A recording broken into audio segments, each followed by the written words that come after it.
यहाँ पर डोंगजू जैसे तैसे उनसे लड़ाई कर रहा होता है। फिर यहाँ पर डोंगजू के सर में से खून निकलने लगता है और सभी को मारने के बाद वो बाइक से जाने लगता है। जी हाँ ना, जोंगयोंग, जयहोंग, मनसिक, यहाँ पर सभी लोग खतरे में होते हैं। यहाँ पर जोंगयोंग गेम के अंदर होता है और तभी उसे मोच आ जाती है। यहाँ पर वे कहता है कि क्या वो उठ पाएगा, और यहाँ पर हम देखते हैं कि जियाना को बचाते समय जोंगयोंग को मोच आई होती है। फिर वे नीचे की ओर गिर जाते हैं। फिर जोंगयोंग कहता है कि क्या तुम ठीक हो, तो यहाँ पर जियाना हाँ कहती है। और ये मैच डोंगजू और जियाना दोनों देख रहे होते हैं। तो यहाँ पर हम देखते हैं कि जोंगयोंग जैसे तैसे उठता है और उसे गेम के दौरान उसके चेहरे पर लग जाती है। यहाँ पर सभी को लगता है कि वो नहीं खेल पाएगा। तभी वहाँ पर कुछ लोग अगर कहते हैं कि क्या तुम खेल पाओगे, तो वो कहता है कि हाँ मैं खेल पाऊंगा। फिर वह खेलने के लिए खड़ा होता है। यहाँ पर सीन कट होता है और हम डोंगजू को देखते हैं। वो यहाँ पर अकेला होता है और बहुत से लोग होते हैं जो उसे मारने के लिए आ रहे होते हैं। फिर डोंगजू अकेला उनसे लड़ाई करता है और यहाँ पर जियाना गन शूटिंग कर रही होती है, पर वो गोली मिस हो जाती है और वहाँ पर पानी गिरने लगता है। यहाँ पर हम जोंगयोंग को भी देखते हैं जो कि गैंगस्टर से लड़ाई कर रहा होता है। यहाँ पर जयहोंग, मनसिक सभी लड़ाई कर रहे होते हैं। यहाँ पर डोंगजू हेलमेट से उस आदमी को उड़ाता है। इसके बाद वह बाइक लेकर जाता है। यहाँ पर एक आदमी जियाना की गन को नीचे पटक देता है तो वह शॉक गन से उसे मारती है। यहाँ पर मनसिक, जयहोंग दोनों नीचे गिर जाते हैं और यहाँ पर वह आदमी जोंगयोंग को चाकू मार देता है। फिर वह कहता है कि बड़ी हिम्मत दिखा रहे थे, एक छुरी से डर गए। फिर वह गैंगस्टर देखता है कि सामने से एक बाइक आ रही है और वह डोंगजू होता है। यहाँ पर वो उस बाइक को नीचे फेंक देता है, पर वह कूद जाता है इसलिए उसे कुछ भी नहीं होता। यहाँ पर वो कहता है कि क्या तुम इस डरपोक के दोस्त हो। यहाँ पर डोंगजू कहता है कि उसे सुई जैसी कोई भी चीज पसंद नहीं और कहता है कि वैसे मैं तुम्हें मारने आया हूँ। फिर वह गैंगस्टर छुरी से हमला करने लगता है। फिर डोंगजू उसे 3 पंच मारता है और वह नीचे गिर जाता है। यहाँ पर डोंगजू के पास तेजी से एक गाड़ी आती है। उसे पता नहीं होता है कि वह क्या है। फिर वह गाड़ी डोंगजू को ठोक देती है और ये और कोई नहीं जुयिंग होता है। और जुयिंग कहता है कि कितने भी प्लान बना लो कोई फायदा नहीं, और कहता है कि हारना तो तुम्हें वैसे भी है, ये तुम्हारा कोई बॉक्सिंग रिंग नहीं है। तो यहाँ पर डोंगजू कहता है कि बॉक्सिंग भी रियल होता है, उसमें भी मर सकते हैं। पर यहाँ पर जुयिंग कुछ भी नहीं बोलता है और गाड़ी में बैठ जाता है। यंगस्टर कहता है कि हट जा नहीं तो मर जाएगा। तो यहाँ पर गाड़ी चलने लगती है और डोंगजू हट जाता है। इसके बाद डोंगजू और जोंगयोंग सामने की ओर जा रहे होते हैं, पर यहाँ पर पीछे से वे गुंडे आ जाते हैं। फिर हम गाड़ी से निकलते हुए ड्रग डीमन को देखते हैं। फिर जियाना को देखने के बाद कहती है कि सुंदर लड़की को चोट लग गई। फिर वहाँ पर जुयिंग आकर कहता है कि ओह चोट लगी है। फिर कहता है कि चलो चलते हैं। यहाँ पर जुयिंग ड्रग वाले ट्रक को ले जा रहा होता है, तो यहाँ पर जियाना उसके पीछे चढ़ जाती है। फिर हम देखते हैं कि जोंगयोंग और डोंगजू फाइट कर रहे होते हैं। फिर वे लोग एक एक करके सभी को मार देते हैं, हालांकि वो दोनों बहुत घायल होते हैं। यहाँ पर जियाना की गाड़ी ब्लास्ट हो जाती है तो उन्हें लगता है कि उसमें जियाना हो सकती है, पर उसमें जियाना नहीं होती। और थोड़ी देर बाद वहाँ पर पुलिस भी आ जाती है। यहाँ पर जियाना की कोई भी खबर नहीं होती है। वो कहता है कि शायद से जुयिंग उसे लेकर चला गया है। यहाँ पर डोंगजू को लग रहा होता है कि जुयिंग ने ऐसा किया है। तो डोंगजू कहता है कि मैं जियाना को बचाने के लिए अकेला जा रहा हूँ। यहाँ पर जोंगयोंग कहता है कि तुम अकेले नहीं जा सकते, मैं भी साथ आऊंगा। यहाँ पर हम देखते हैं कि दोनों साथ में होते हैं। फिर वे लोग फंस जाते हैं क्योंकि बहुत सारे रास्ते होते हैं। तभी वहाँ से हम जियाना को जाते हुए देखते हैं और वह ट्रक के ऊपर से अपना एक जूता फेंकती है, ये बताने के लिए कि वो कौन सी दिशा में जा रही है। और यह जूता डोंगजू और जोंगयोंग देख लेते हैं। और भी निशानियां जैसे कि जूता, जैकेट और फोन। और तो यहाँ पर वे लोग गाड़ी से उस जगह पर पहुंच जाते हैं और वे देखते हैं कि ट्रक पूरी तरह से खाली है। तो यहाँ पर अगली सुबह जियाना उस जगह पर पहुंच जाती है और यहाँ पर वह गैंगस्टर ट्रक से बाहर निकलता है। फिर वह सारे ड्रग्स को देखता है। तो यहाँ पर जियाना नीचे उतरने की कोशिश करती है। यहाँ पर डोंगजू को जियाना का फेंका हुआ खून से लिखा हुआ ग्लव्स मिलता है और उसमें गाड़ी के नंबर लिखे हुए होते हैं। और हम देख सकते हैं कि जियाना ने ये कैसे किया। तभी यहाँ पर जोंगयोंग कॉल कर कहता है कि ट्रक की लोकेशन ढूंढो। फिर यहाँ पर डोंगजू और जोंगयोंग ऑफिस की ओर जा रहे होते हैं। तभी यहाँ पर मनसिक उन्हें अपने साथ लेकर जाता है और यहाँ पर मनसिक के डर की वजह पनियोल होता है। वो कहता है कि ड्यूटी के टाइम पर मनसिक कहाँ गया। यहाँ पर डेयोंग कहता है कि मैंने उसे नहीं देखा, पर शायद वो किसी काम पर गया हो। पनियोल कहता है कि मिले तो मुझे कहना। और उसके जाने के बाद मनसिक कहता है कि चलो यहाँ से। फिर यहाँ पर वे लोग इंजीनियर के पास जाते हैं। यहाँ पर वो कहता है कि मनसिक पहले तो तुम अकेले आते थे, पर आज तुमने सारे स्टूडेंट को यहाँ पर ला लिया और इनकी हालत तो बहुत खराब है, ऐसा लगता है कि हॉस्पिटल से निकल के आए हैं। यहाँ पर मनसिक कहता है कि एक मिशन के मामले में आए हैं। फिर यहाँ पर वे लोग लैपटॉप में देखते हैं कि ट्रक कहाँ तक गया है। यहाँ पर आगे की CCTV नहीं होती है।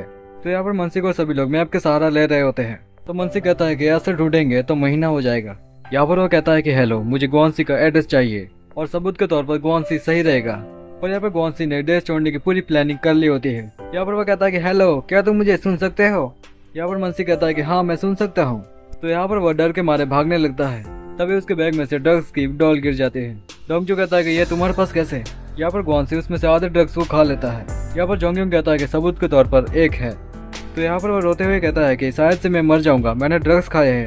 यहाँ पर मनसिक कहता है कि मेरा सर मत खाओ और ये बताओ कि ड्रग्स कहाँ पर है। तो यहाँ पर वो कहता है कि मैं क्या बताऊँ, गोल्डन बनी से ही पूछ लो ना, वही सारी डील करता है। यहाँ पर वे लोग गोल्डन बनी के पास जाते हैं पर वो कुछ भी नहीं बोल रहा होता है। डोंगजू कहता है कि क्या तुम जुयिंग से मिले थे, उसने तुम्हें क्या बताया। यहाँ पर जुयिंग बनी से कहता है कि तुम्हारा भाई जिंदा है पर मैंने बस उसके दांत तोड़े हैं, अगर तुमने मुंह खोला तो वो मर जाएगा। यहाँ पर बनी कहता है कि पहले मेरे भाई को मेरे पास लाओ। यहाँ पर मनसी कहता है कि शायद से जुयिंग ने उसे धमकी दी है। तो यहाँ पर वे लोग दूसरा तरीका अपनाते हैं। बनी के क्राइम इतने सारे होते हैं कि फाइल की कोई लिमिट ही नहीं होती है। यहाँ पर बोर्ड के पास वह ट्रक आ जाता है। यहाँ पर मनसी कहता है कि मुझे बैकअप चाहिए। वो कहता है कि सर ऐसा नहीं हो सकता, यहाँ पर हड़ताल चालू है। यहाँ पर सारे के सारे पुलिस हड़ताल को रोकने के लिए गए होते हैं। मनसी कहता है कि यहाँ पर एक पुलिस लापता है और तुम्हें कुछ भी नहीं पड़ी है। यहाँ पर मनसी को रोकते हुए डोंगजू कहता है कि कोई फायदा नहीं, आ जाओ अंदर। वो कहता है कि हमने पहले ही कहा था कि हम बिना बैकअप के ये कर लेंगे। तो यहाँ पर मनसी कहता है कि डोंगजू इतना सीरियस कैसे है, एकदम पुलिस की तरह।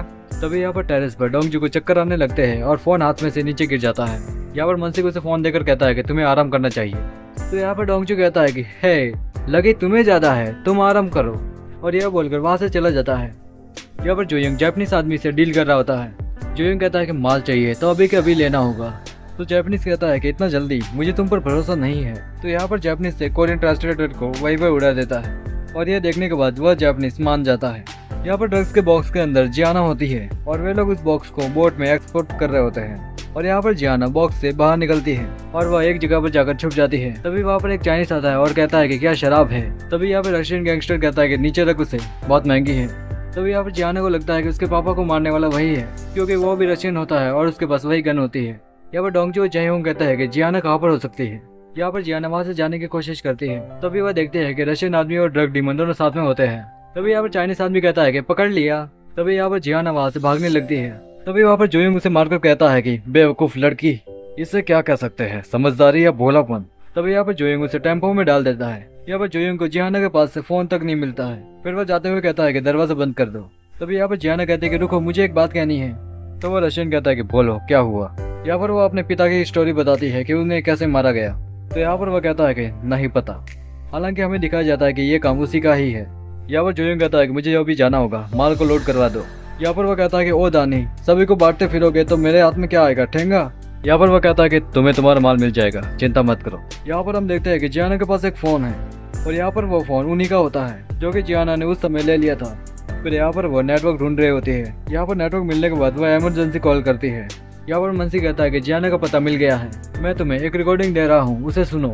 यहाँ पर वे लोग रिकॉर्डिंग सुन रहे होते हैं पर आवाज अटक अटक के आ रही होती है क्योंकि नेटवर्क इश्यू होता है। तो वे लोग उस रिकॉर्डिंग को ध्यान से सुनते हैं और उनको एड्रेस मिल जाता है। ये फोन जिसका होता है उस आदमी को पता चल जाता है तो वो जियाना को मारने लगता है। फिर यहाँ पर डोंगजू गाड़ी लेकर उसी जगह पर पहुंच जाता है। यहाँ पर डोंगजू देखता है कि वहाँ पर बहुत सारे लोग हैं। तभी यहाँ पर डोंगजू कहता है कि गोंसी भागो, तुम्हें बचना होगा। यहाँ पर गोंसी उनको देखकर डर जाता है, इसलिए वहाँ से भागने लगता है और वे लोग भी गोंसी को पीछा करने लगते हैं। तो वे लोग भागकर बोट में जाते हैं। डोंगजू कहता है कि जियाना, क्या तुम इसमें हो। वे कहने लगते हैं कि हे, तुम कौन हो, यहाँ से हटो।